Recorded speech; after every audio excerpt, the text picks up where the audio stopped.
ओम नमः शिवाय। जय श्री राम। राधे राधे मित्रों। तो कैसे हैं आप सभी लोग? आशा करता हूँ आप लोग हमेशा कुशल मंगल होंगे, अच्छे से होंगे, सुखी होंगे और हमेशा दूसरों की सहायता करते रहें। यही मेरी मनोकामना, यही मेरी भगवान से आप लोगों के लिए अनुकंपा है। तो आप लोगों का मैं अपने तहे दिल से आपके अपने चैनल में हार्दिक स्वागत करता हूँ। तो हमेशा की तरह आज मैं फिर आपके पास श्रीमद् भगवद गीता महात्म्य कोड नंबर 16 का आज जो है अध्याय 15 लेके आया हुआ हूँ। तो हमेशा की तरह एकाग्रचित होके मन लगाकर इस पाठ को सुनिए और आप लोगों का भरपूर प्यार मिल रहा है, उसके लिए बहुत बहुत धन्यवाद। और मुझे बहुत अच्छा लग रहा है कि ज़्यादा से ज़्यादा लोग मुझसे जुड़ रहे हैं और रोज़ मेरे पाठ को देख रहे हैं। तो बहुत बहुत धन्यवाद कि आप लोगों को अच्छा लग रहा है। प्लीज़ आप अपने कमेंट भी लिखिए, जो भी आप सोच रहे हैं, जो भी आपको जिस तरीके से सेशन लगा, आप अपने विचार इस कमेंट के माध्यम से मेरे सामने रख सकते हैं। मैं ज़रूर आपके हर एक कमेंट को जो है देखूंगा, समझूंगा और उसके अनुसार अगर कुछ उसमें निर्णय लेना होगा, कुछ आपका फीडबैक होगा, तो उसको मैं ज़रूर अनुसरण करूंगा। तो चलिए बिना देरी करते हुए सर्वप्रथम हम श्री गणेश जी का वाहन करेंगे और देन स्टार्ट करेंगे। तो जय श्री गणेशाय नमो नमः। वक्रतुंड महाकाय सूर्यकोटि समप्रभा निर्विघ्नं कुरु मे देव सर्वकार्येषु सर्वदा। जय श्री गणपति बप्पा मोरया। ओम नमो नारायणाय, ओम नमो नारायणाय, ओम नमो भगवते वासुदेवाय, ओम विष्णुवे नमः, ओम विष्णुवे नमः, ओम विष्णुवे नमः। जय विष्णु भगवान की जय। तो चलिए स्टार्ट करते हैं श्रीमद् भगवद गीता के 15वें अध्याय का महात्म्य। श्री महादेव जी कहते हैं कि हे पार्वती, अब गीता के 15वें अध्याय का महात्म्य सुनो। गौड़ देश में कृपाण नरसिंह नामक एक राजा थे, जिनकी तलवार की धार से युद्ध में देवता भी पराजित हो गए थे। उनका बुद्धिमान सेनापति शस्त्र और साथ की कलाओं का भंडार था। उसका नाम था सरभ मेरुदंड। उसकी भुजाओं में प्रचंड बल था। एक समय उस पापी ने राजकुमारों सहित महाराज का वध करके स्वयं ही राज्य करने का विचार किया। इस निश्चय के कुछ दिनों बाद ही वह हैजे का शिकार होकर मर गया। थोड़े समय में वह पापात्मा अपने पूर्व कर्म के कारण सिंधु देश में एक तपस्वी घोड़ा हुआ। उसका पेट सटा हुआ था। घोड़े के लक्षणों का ठीक ठाक ज्ञान रखने वाले किसी वैश्य के पुत्र में बहुत सा मूल्य देकर उस अश्व को खरीद लिया और यत्न के साथ उसे राजधानी तक ले आया। वैश्य कुमार उस अश्व राजा को देने को आया था। यद्यपि राजा उस वैश्य कुमार से परिचित थे, तथापि द्वारपाल ने जाकर उसके आगमन की सूचना दी। राजा ने पूछा, किस लिए आए हो? तब उसने स्पष्ट शब्दों में उत्तर दिया, हे देव, सिंधु देश में एक उत्तम लक्षणों से संपन्न अश्व था, जिसे तीनों लोकों का एक रत्न समझकर मैंने बहुत सा मूल्य देकर खरीद लिया है। राजा ने आज्ञा दी, उस अश्व को यहाँ ले आओ। वास्तव में वह घोड़ा गुणों में उच्च श्रवा के समान था। सुंदर स्वरूप का तो मानो घर ही था। शुभ लक्षणों का समुद्र जान पड़ता था। वैश्व घोड़ा ले आया और राजा ने उसे देखा। अश्व का लक्षण जानने वाले अमात्यों ने उसकी बड़ी प्रशंसा की।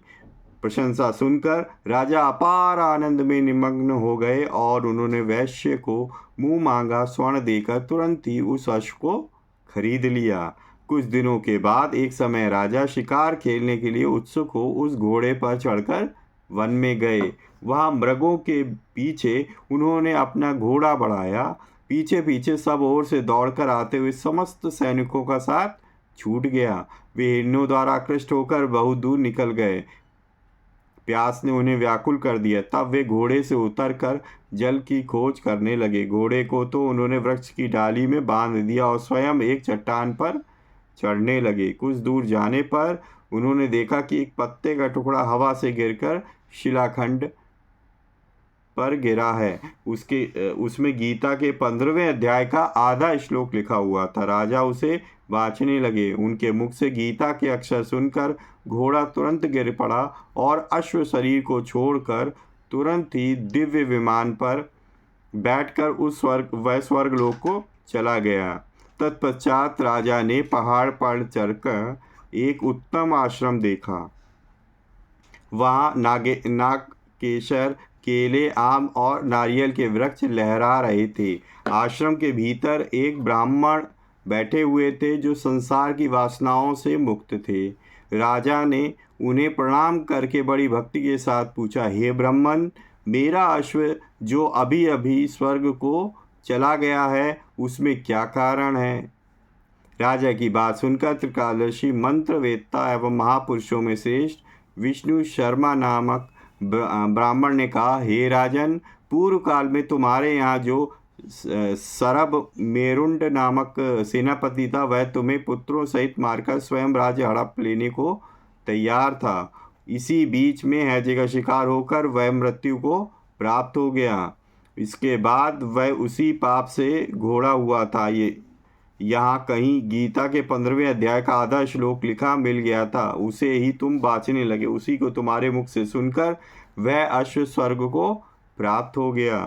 तदंतर राजा के पार्श्ववर्ती सैनिक उन्हें ढूंढते हुए वहाँ आ पहुँचे। उन सब के साथ ब्राह्मण को प्रणाम करके राजा प्रसन्नता पूर्वक वहाँ से चले और गीता के 15वें अध्याय के श्लोकाक्षरों से अंकित उसी पत्र को बाज बाज कर प्रसन्न होने लगे।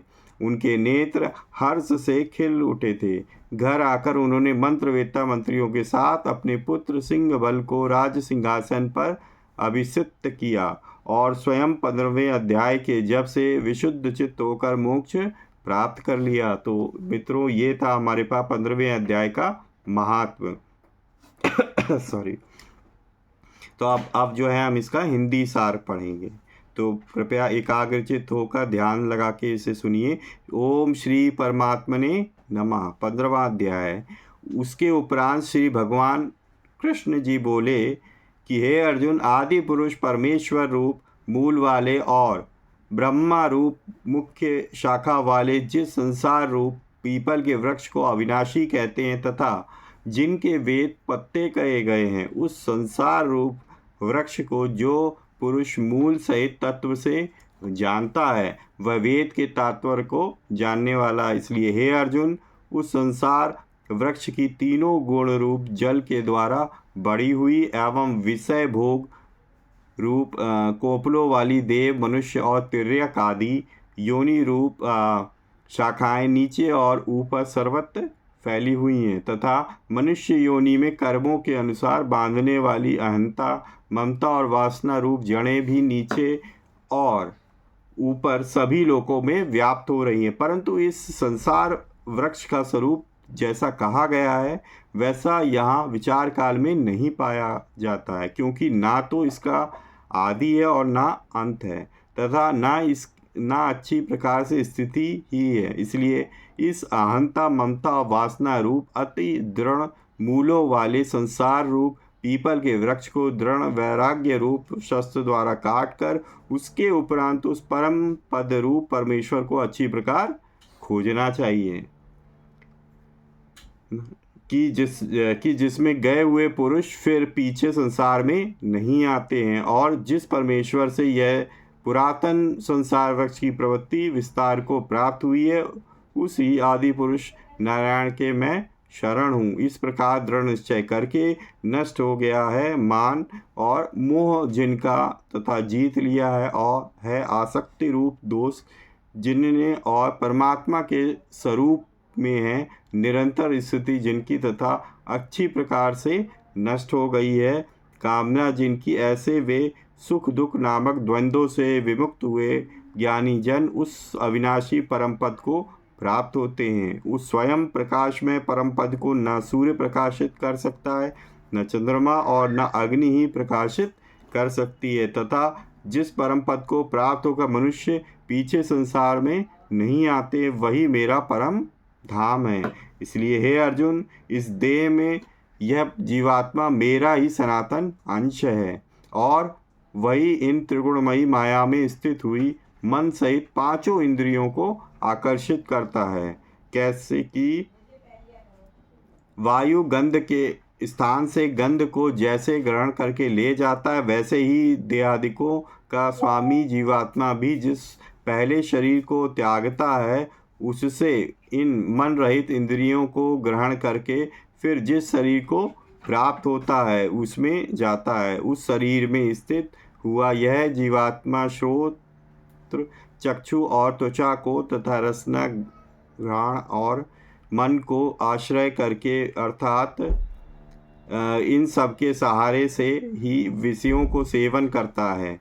परंतु शरीर छोड़कर जाते हुए को अथवा शरीर में स्थित हुए को और विषयों को भोगते हुए को अथवा तीनों गुणों से युक्त हुए को भी अज्ञानी जन नहीं जानते हैं। केवल ज्ञान रूप नेत्रों वाले ज्ञानी जन ही तत्व से जानते हैं, क्योंकि योगी जन भी अपने हृदय में स्थित हुए इस आत्मा को यत्न करते हुए ही तत्व से जानते हैं, और जिन्होंने अपने अंतःकरण को शुद्ध नहीं किया है, ऐसे अज्ञानी जन तो यत्न करते हुए भी इस आत्मा को नहीं जानते हैं। इसलिए हे अर्जुन, जो तेज सूर्य में स्थित हुआ संपूर्ण जगत को प्रकाशित करता है तथा जो तेज चंद्रमा में स्थित है और जो तेज अग्नि में स्थित है, उसको तू मेरा ही तेज जान। और मैं ही पृथ्वी में प्रवेश करके अपनी शक्ति से सब भूतों को धारण करता हूँ और रस स्वरूप अर्थात अमृतमय चंद्रमा होकर संपूर्ण औषधियों को अर्थात वनस्पतियों को पुष्ट करता हूँ, तथा मैं ही सब प्राणियों के शरीर में स्थित हुआ वैश्वानर अग्नि रूप होकर प्राण और अपान से युक्त हुआ 4 प्रकार के अन्न को पचाता हूँ, और मैं ही सब प्राणियों के हृदय में अंतर्यामी रूप से स्थित हूँ, तथा मेरे से ही स्मृति, ज्ञान और अपोहन होता है, और सब वेदों द्वारा मैं ही जानने के ये योग्य हूँ, तथा वेदांत का कर्ता, वेदों को जानने वाला भी मैं ही हूँ। इसलिए हे अर्जुन, इस संसार में नाशवान और अविनाशी भी यह 2 प्रकार के पुरुष हैं। उनमें संपूर्ण भूत प्राणियों के शरीर तो नाशवान और जीवात्मा अविनाशी कहा जाता है, तथा इन दोनों से उत्तम पुरुष तो अन्य ही हैं, जो तीनों लोकों में प्रवेश करके सबका धारण पोषण करता है एवं अविनाशी परमेश्वर और परमात्मा ऐसे कहा गया है। क्योंकि मैं नाशवान, जड़वर्ण, क्षेत्र से तो सर्वथा अतीत हूँ, तथा माया में स्थित अविनाशी जीवात्मा से भी उत्तम हूँ। इसलिए लोक में और वेद में भी पुरुषोत्तम नाम से प्रसिद्ध हूँ। इसलिए हे भारत, इस प्रकार तत्व से जो ज्ञानी पुरुष मेरे को पुरुषोत्तम जानता है, वह सर्वज्ञ पुरुष सब प्रकार से निरंतर मुझ वासुदेव परमेश्वर को ही भजता है। हे निष्पाप अर्जुन, ऐसे यह अति रहस्य युक्त गोपनीय शास्त्र मेरे द्वारा कहा गया है। इसको तत्व से जानकर मनुष्य ज्ञानवान और कृतार्थ हो जाता है, अर्थात उसको और कुछ भी करना शेष नहीं रहता है। इस अध्याय में भगवान ने अपना परम गोपनीय प्रभाव भली प्रकार से कहा है। जो मनुष्य उक्त प्रकार से भगवान को सर्वोत्तम समझ लेता है, फिर उसका मन एक क्षण भी भगवान के चिंतन का त्याग नहीं कर सकता, क्योंकि जिस वस्तु को मनुष्य उत्तम समझता है उसी में उसका प्रेम होता है, और जिसमें प्रेम होता है उसी का चिंतन होता है। अतएव सबका मुख्य कर्तव्य है कि भगवान के परम गोपनीय प्रभाव को भली प्रकार समझने के लिए नाशवान क्षणभंगुर संसार की आसक्ति का सर्वथा त्याग करके एवं परमात्मा के शरण होकर भजन और सत्संग की विशेष चेष्टा करें। इति श्रीमद् भगवद गीता रूपी उपनिषद एवं ब्रह्म विद्या तथा योग शास्त्र विषयक श्री कृष्ण और अर्जुन के संवाद में पुरुषोत्तम योग नामक 15वां अध्याय। तो मित्रों, ये था 15वां अध्याय का हिंदी सार जो मैंने आपको कह सुनाया। इसका जो शीर्षक था वो क्या था? पुरुषोत्तम योग। ठीक है, इसमें भगवान के पुरुषोत्तम होने के प्रमाण भगवान ने बताया है कि क्यों उनको जो है पुरुषोत्तम कहा जाता है। ठीक है, तो आशा करता हूँ कि ये सेशन भी आप लोगों को अच्छा लगा होगा, ये पार्ट भी। तो प्लीज़ सब्सक्राइब करना ना भूलें, बेल आइकन को प्रेस करें अगर आप फर्स्ट टाइम मेरे चैनल पर विज़िट किया हुआ है, पहली बार मेरी वीडियो देख रहे हैं, ताकि आपके पास लेटेस्ट से लेटेस्ट इस तरीके की वीडियो की इन्फॉर्मेशन आप तक पहुंच सके। तो मैं अलग अलग बुक की अनबॉक्सिंग भी लेके आता हूँ, उसके रिव्यूज़ करता हूँ, उसके बारे में बताता हूँ। ठीक है, तो काफ़ी सारी चीज़ें अभी मैंने प्लान कर रखी है और भी मैं फ्यूचर में सोच रहा हूँ। आप भी अपने सजेशंस कमेंट बॉक्स में डाल सकते हैं, ज़रूर मैं उन चीज़ों पर विचार करूँगा और ज़्यादा से ज़्यादा अच्छी चीज़ें आप लोगों के समक्ष ला सकूँ, ताकि आप भी जो है ना हमारे साथ इंगेज हो सके भगवान भक्ति में, और हम अपने सनातन धर्म को ऐसे ही आगे बढ़ाते रहें। पहले खुद को हमें उनको उसको सपोर्ट करना होगा, उसको फॉलो करना होगा। जो चीज़ें हम भूल चुके हैं अपनी संस्कृति की, उसको हमें दोबारा से लाना है और आपस में प्रेम और सद्भाव सभी के बीच में फैलाना है, क्योंकि हमारा जो धर्म है वो प्रेम और सद्भाव के लिए है, जुड़ाव के लिए है।